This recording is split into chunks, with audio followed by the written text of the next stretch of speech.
क्या आप ये सोचते हैं कि आपका पड़ोसी कितना अमीर है, उसके पास नए नए घर हैं, नई गाड़ियां हैं, आपके पास क्या है? क्या आप ये सोचते हैं कि आपका एक दोस्त जो आपके साथ पढ़ता था आज आपसे कितना आगे निकल चुका है? क्या आप ये सोचते हैं कि आपके रिश्तेदार, आपके रिलेटिव्स या आपके अपने जानने वालों में से कोई एक है जो 25 साल का है, अभी उसके पास 25 करोड़ रुपए है और आप 30 वर्ष के हो चुके हैं, आपके पास 30,000 भी नहीं है? क्या आपको नहीं लगता कि सब लोग आपसे आगे निकलते जा रहे हैं? अगर आपको ऐसा लगता है तो केवल आप ही ऐसे व्यक्ति नहीं हैं। जो लोग आपसे आगे हैं वो भी ऐसा ही सोच रहे हैं और जो आपसे पीछे हैं वो भी यही सोच रहे हैं। ये जो कंपैरिजन करने की आदत है ना, ये हर किसी के अंदर है। तो आज की इस वीडियो में हम इसी पर बात करेंगे कि ये कंपैरिजन हम करते क्यों हैं, इसके परिणाम क्या हैं और सबसे महत्वपूर्ण बात होगी कि इससे बचने के उपाय क्या हैं, हम इससे कैसे निकल सकते हैं। तो स्वागत है आपका माइंड एंड सोल के इस वीडियो में। जब आप अपने आसपास देखते हैं तो आपको लगता है कि सब लोग आपसे कितना आगे निकल चुके हैं, लेकिन मजे की बात यह है कि ये हर एक व्यक्ति को यही लगता है। ये जो कंपैरिजन करने की आदत है ये आई कहाँ से? तो इसकी शुरुआत होती है हमारे बचपन से।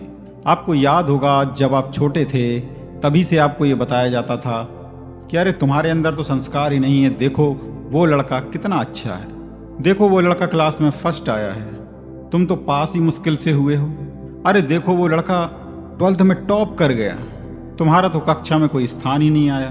धीरे धीरे ये चीज़ बढ़ती जा रही है। अरे देखो उसकी तो सरकारी नौकरी लग गई, तुम्हारे पास क्या है, तुम अब भी वही तैयारी में लगे हुए हो। लगभग हर एक स्टूडेंट इस दौर से गुजरता है और बचपन से उसका कंपैरिजन जो दूसरों से कराया जा रहा है ये उसके दिमाग में बैठ जाता है और फिर वो हर चीज़ में दूसरों से कंपेयर करने लगता है और उसे लगने लगता है कि जैसे वो सबसे पीछे रह गया है। धीरे धीरे ये आदत इतनी गहरी होती जाती है जो उसे डिप्रेशन की तरफ ले जाती है। दरअसल हमें ये लगता है कि जिस चीज़ की हम चाह रखते हैं अगर वो हमने पा लिया तो हम सुखी हो जाएंगे। लेकिन जरा कभी उन लोगों से पूछिए जिन्होंने कुछ हासिल किया, उसके बाद क्या हुआ। आप जैसे ही कुछ हासिल करते हैं वहीं आपका सारा जोश और जुनून खत्म हो जाता है। आप इसको एक उदाहरण के जरिए समझ सकते हैं कि जैसे आपको किसी लड़का या लड़की को किसी दूसरे लड़का या लड़की से प्रेम होता है तो सबसे पहले वो उसकी ओर आकर्षित होता है और अगर वो उसको पा लेता है उसी क्षण उसका सारा प्रेम समाप्त हो जाता है, क्योंकि उसने दूर से केवल उस व्यक्ति की शारीरिक सुंदरता पर ध्यान दिया था या कुछ आदतों पर ध्यान दिया होगा, लेकिन पूरा का पूरा उसकी पर्सनैलिटी को समझा नहीं था।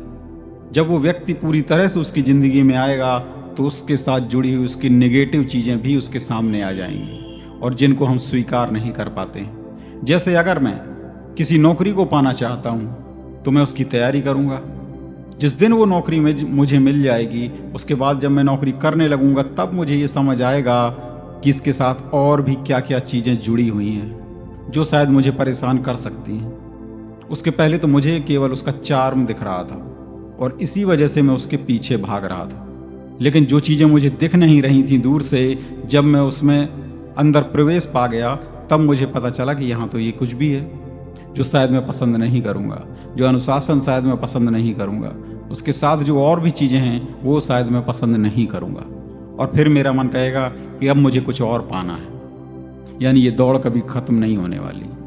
तो अगर हम कुछ पा भी लेते हैं अपने प्रयासों से, उसको पाते ही हमारे अंदर दूसरी चीज़ को पाने की वासना उमड़ने लगती है। हमारा अहंकार हमको कभी शांति से बैठने नहीं दे सकता। आज आप ये सोच सकते हैं कि अगर मैंने इस चीज़ को पा लिया बस फिर मैं सुखी हो जाऊंगा, लेकिन ऐसा कभी नहीं होगा।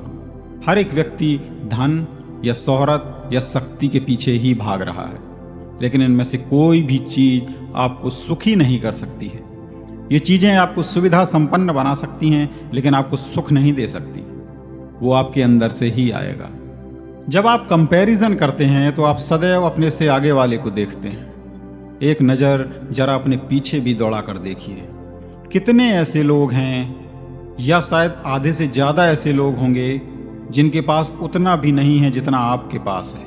कोई व्यक्ति आपकी नज़र में करोड़पति होगा तो आप भी किसी ना किसी व्यक्ति की नज़र में करोड़पति ही हैं, लेकिन आप सोचिए कि आप खुश नहीं हैं। तो आप ये क्यों सोच रहे हैं कि जो आपकी नज़र में करोड़पति है वो भी अपनी जगह में सुखी है?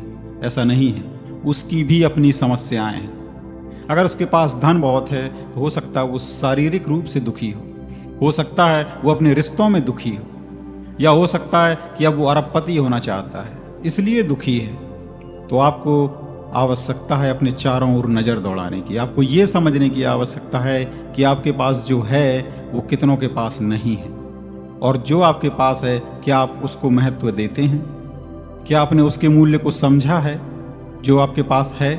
अगर आप कंपैरिजन करते हैं और इस डिप्रेशन में रहते हैं तो सीधा सा अर्थ है कि आप उन चीज़ों को महत्व दे ही नहीं रहे हैं जो आपके पास वर्तमान में हैं। तो अगर आप इस कंपैरिजन के जाल से निकलना चाहते हैं तो बस आपको कुछ छोटी छोटी बातों पर ही ध्यान देना होगा। जैसे सबसे पहले आपको अपने मन से ये निकाल देना होगा कि जो लोग मुझसे धन, शोहरत या पद में आगे हैं वो मुझसे सुखी हैं। दूसरी चीज़ आपको अपने मन से ये निकाल देनी होगी कि अगर मैं ये पा जाऊंगा तो उसके बाद पक्का ही सुखी हो जाऊंगा। जरा एक बार देखिए कि जो लोग वो पा चुके हैं क्या वो सुखी हैं। तीसरी चीज़ आपको ये ध्यान देनी होगी कि जो चीज़ आपके चारों तरफ है, जो आपको उपलब्ध है, आप उसको कितनी वैल्यू देते हैं, आप उसका कितना उपयोग करते हैं। आपके जो रिश्ते हैं आप उनको कितना महत्व देते हैं, आपके आसपास जो लोग हैं आप उनको कितना महत्व देते हैं। आज जो आपके पास साधन हैं आप उनके साथ कैसे रहना जानते हैं, क्योंकि अगर आप इन साधनों के साथ सुखी महसूस नहीं कर रहे हैं तो कल भी आप महसूस नहीं करेंगे जब आपको वो मिल जाएगा जो अभी आप चाहते हैं, क्योंकि उसके बाद आपकी दूसरी वासनाएं जाग जाएंगी, आप कुछ और पाने की लालसा रखेंगे, आपकी अपेक्षाएं बढ़ जाएंगी, आपकी अपेक्षाएं बदल जाएंगी। तो अब हम कुछ प्रभावी तरीकों पर बात करेंगे जिससे हम कंपैरिजन बंद करके अपनी खुद की यात्रा शुरू कर सकें। आपको प्रतिदिन सोने से पहले ये सोचना है कि क्या आज आपने कल से कुछ बेहतर किया है, क्या आज आपने अपने अंदर कुछ ऐसा सकारात्मक बदलाव लाया है। एक छोटा सा बदलाव अगर लाया है तो आप एक सही दिशा में जा रहे हैं, क्योंकि ये आपकी व्यक्तिगत दौड़ है, आपके अपने रास्ते हैं, आपकी अपनी मंजिल है, और ये आप ही तय करेंगे कि आपको कहाँ पहुँचना है। दूसरी एक चीज़ और है कि हम सोशल मीडिया से आज बहुत इन्फ्लुएंस्ड होते हैं, लेकिन सोशल मीडिया पे जो दिखाया जाता है वो 90% से ज़्यादा फेक होता है। उसमें केवल सफलता की रंगीनियाँ दिखाई जाती हैं, उसके पीछे का संघर्ष नहीं दिखाया जाता है, और जो सफलता की रंगीनियाँ हैं वो भी अधिकांशतः फेक ही होती हैं। तीसरी चीज़ है कि जो भी हमारे पास है हमें उसके प्रति कृतज्ञता प्रकट करनी चाहिए। हमें देखना चाहिए कि हमारे पास रहने को घर है, हमें भोजन आसानी से मिलता है। कितने ऐसे लोग हैं जिन्हें शायद ये भी नहीं पता कि आज शाम को उन्हें भोजन भी मिलेगा या नहीं, जिनके सर पर छत नहीं है, लेकिन आपके पास कम से कम इतना तो है। आप यहाँ से शुरुआत करिए। कोई और आपसे बहुत जल्दी सफल हो गया है तो उसकी सफलता ये नहीं बताती है कि आप अकर्मण्य हैं या आप अपने जीवन में असफल हैं। सबकी अपनी यात्राएं हैं, सबके अपने रास्ते हैं। आपको अपने सपने पूरे करने हैं, अपने लक्ष्य तक पहुंचना है, तो वो गति भी आप ही निर्धारित करेंगे, वो रास्ता भी आप ही चुनेंगे। जब आप छोटे छोटे कदम बढ़ाकर आगे चलेंगे तब एक दिन आप देखेंगे कि आप अपने सपनों को जरूर पाएंगे। अगर आपको मेरे विचार पसंद आए हों, आपको ये वीडियो अच्छा लगा हो तो इसे दूसरे लोगों तक भी पहुंचाएं, लाइक करें और सब्सक्राइब करें। आगे हम आपके लिए और भी अच्छे वीडियो लाने वाले हैं। नमस्कार।